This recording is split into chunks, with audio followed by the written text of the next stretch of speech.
Hello everyone, my name is Kevin. Many of you have been asking me, why don't I create more videos on me playing the piano or tips on writing songs? And it occurred to me, wow, that's a really good idea. Why haven't I done that before? So in this episode, I'll be sharing with you guys my top tips or steps, if you call them, on songwriting. Disclaimer, I'm not a professional songwriter. I've been writing intuitively since 2011 on my songs, which has birthed 3 albums. It just came out of nowhere, but I've written about 30 songs in 3 different albums in my other channel, you can check that out. And I've used mostly the steps I'm about to tell you in almost all my songs, except some cases where the song came to me so clearly and I didn't need to have these steps. I just wrote it down straight away. Without further ado, I'm going to share with you guys, and it'll be good to know some basic music theory. If not, there are plenty of resources online for you to cover basic music theory. Step number 1 is determining whether your song is going to be fast or slow. Is it going to be a really strong, lively song, or is it going to be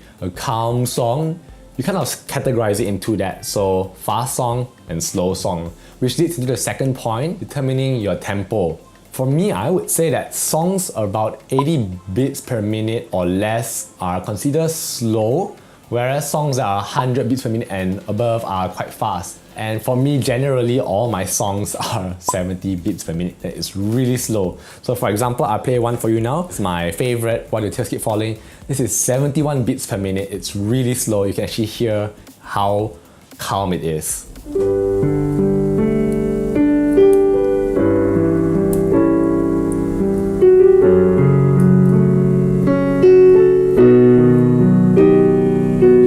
It's pretty kind of, I would say, long-winded in the sense that it drags. And if you want a more happier song, I have one actually that I written in about 110, and this song is called Midsummer, so this is the chorus in like 110.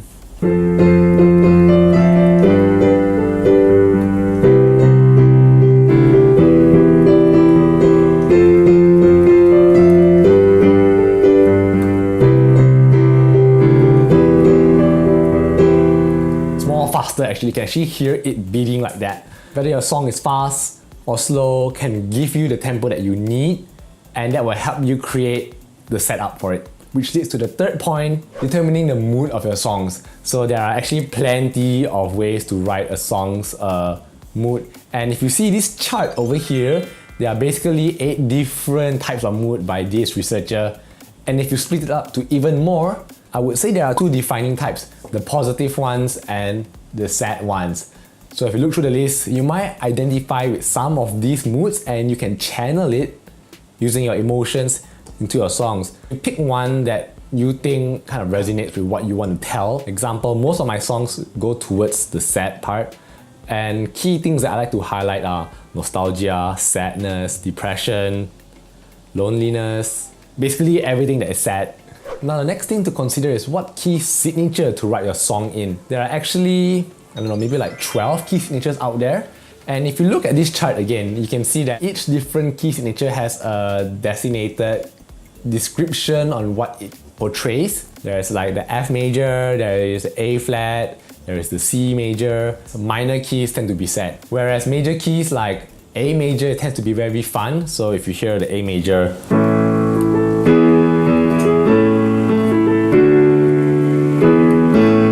it sounds very cheerful and happy, whereas my key for sadder songs or strange songs is B minor.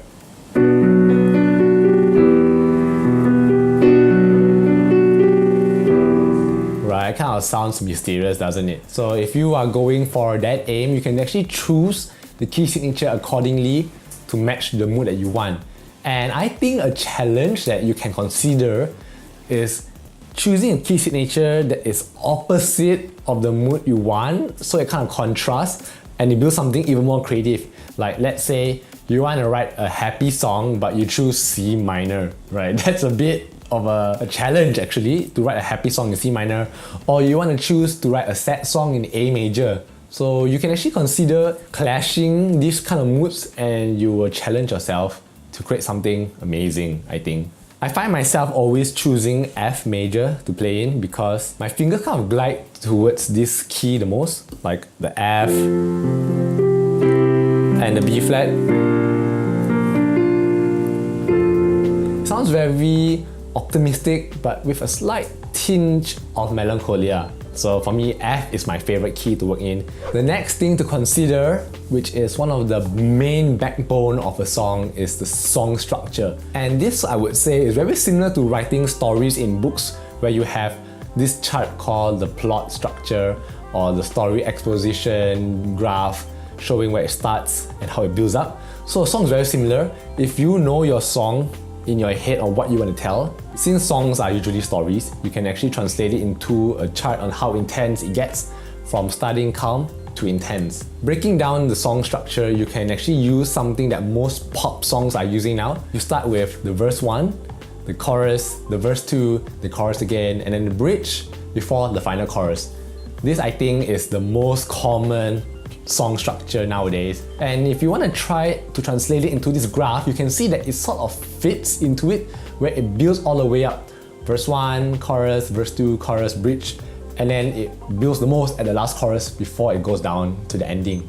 I know some songs that have just verses and it just goes on verse 1, verse 2, verse 3 and it ends. There's no chorus. Some songs don't even have a bridge. Some songs don't even have an intro or outro. Which brings me to the last part, the most important part of the song, I would say, the melody. How do you come up with that? So I think this one deserves another video on its own, and that's not the main discussion for this video, which is structural planning. For melodies, 3 ways that I come up with the melody. The first one, which is very informal, is I kind of tinkle with the piano, so I'll just play around randomly, whatever comes to my mind or whatever my fingers want to play, like.